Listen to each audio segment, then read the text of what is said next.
Welcome back, everybody. We are going to get into the actual poker streets today. So let's start out with everything pre-flop, all right? So as you can imagine, the first decision you can make in the game is whether to enter the pot or not.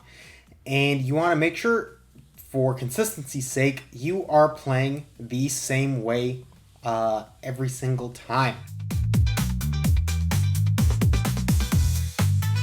And one way to ensure that you're starting out making profitable decisions is to use pre-flop charts.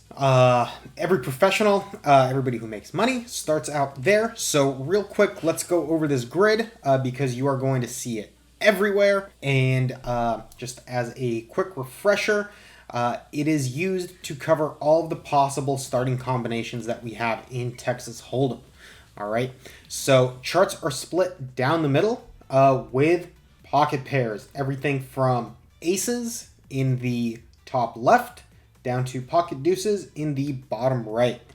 And there are 6 ways to make any given combination of a pocket pair. Next, we have the suited combos. There are 4 ways to make any suited combo because there are 4 suits, and that leaves the bottom angle of our chart for the offsuit combos, and there are 12 ways that we can make those. That all adds up to 1,326 combos that are available. So that is all there is you need to know to reading a chart. Everything in the future will have a key or a legend, and pre-flop charts, most of the ones that you will find online, at least the GTO ones, they are created with pre-flop solvers, which work similarly to post-flop solvers that we saw last time, except they generalize post-flop play much more. I'm just saying that so you keep in mind that they're based on models of what happens post-flop under very specific scenarios with typically 100 big blind deep stacks. So no chart is completely perfect, but it is very close to an actual Nash equilibrium. And what you want to do is you want to simplify the complex strategies that you'll see in GTO charts with pure strategies. All right, as a beginner player, you can save yourself a whole lot of worry by not really randomizing, worrying about specific little percentages and splits. Play a pure strategy, meaning that you are either always going to fold a pre-flop combo or you are always going to enter a pot with it. All right. So by that, what I mean is, if you look at a GTO solve, some combos you are always going to play, whereas some you play sometimes, sometimes not. So for example, if we look at Queen Jack over here, it looks like in this solve, 41% of the time you are coming in for a raise, and the other 59 you are folding, right? So it gets a little bit confusing. What we recommend is, if the solver usually plays it, play that combo all the time. And if the solver usually folds it, fold that combo all the time. All right. You can make your own charts based on GTO ones with a range builder. You can do this in your software. You can do this with Jurojin. The point is, you're going to have a saved range that is pure, that is your own, and we guarantee you are not going to be giving up EV by simplifying this way. It's just going to make your life way, way, way easier. So go ahead, look up GTO charts. They are free, but then simplify them for your own uses as you move forward. All right. You're going to want to memorize what you got. I know a lot of players will have charts open as they are playing, and if you want to have that crutch, fine, but you will be much more efficient, and you're going to devote a lot more of your brain power to playing the hand that you are in if you are not going away from your poker table screen over to another display with your charts. Just from experience, way better to commit these things to memory. So you can fill out blank charts, compare them to the ones that you made to make sure that you are on the right path.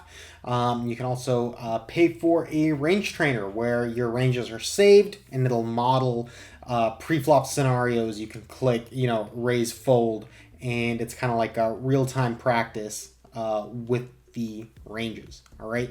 And there is a lot of pre-flop stuff to memorize. So let's just cover the order of importance, since you're not going to have everything in on your first go ahead at the tables. All right. So memorize your raise first in ranges first. All right. Why raise first? Because solvers show us that it is it's rather impractical to have a limping range. That is where you enter the pot just by calling big blind. You either want to fold your cards or you want to raise. So that's going to be your first action. You're either folding or you are raising. So know what hands you are going to open when it is folded to you, right? Then work on your blind defense. When you're in the blinds, you're going to be facing opens.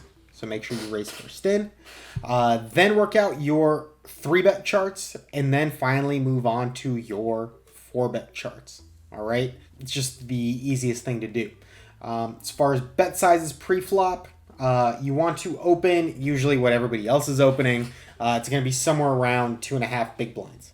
Different sites play a little bit different. You might see people getting tricky and going like 2.25, 2.3, something like that. Maybe the norm in your games is just going to be a min open of 2 bigs. We recommend sticking with that so you kind of blend in with the other regs in your game. For 3-betting, when you're in position, just go ahead and 3.5x when you're 3-betting. If you're out of position, maybe go 5, 5.5. And 4-bets tend to run a little bit smaller, 2.2x in position and 2.7x out. This will be a solid foundation for you.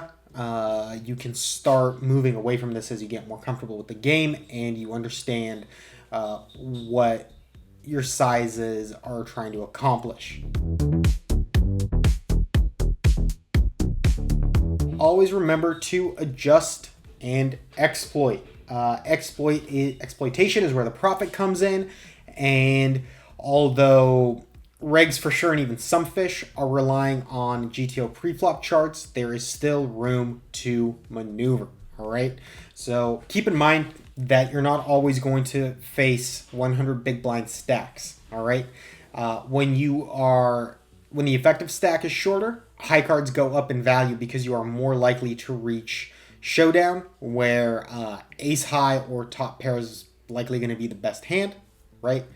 And when you are deeper, trickier hands that can outnut premium holdings like aces and kings. So hands like 8-7 suited, 6-7 suited, suited gappers like 6-4 suited, they go up in value because there are more implied odds, meaning you can win a huge stack sometimes when you make the nuts against someone who has like an overpair or a set. And you always want to be attacking fish with larger opens, right?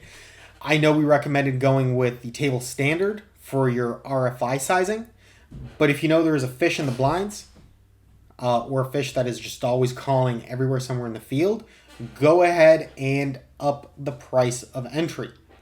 You're just going to be extracting more value against the fish by doing so. And keep in mind that fish rarely fold to 3-bets, so you can just 3-bet the heck out of them with value.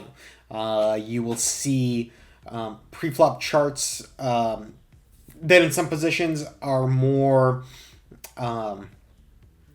polar, to where you have your good hands 3-betting and then you have maybe some weaker ones doing the same thing. Forget all those weaker hands when you are 3-betting against a fish. Do it strictly for value. Do not try to bluff them out. That is not going to work. All right.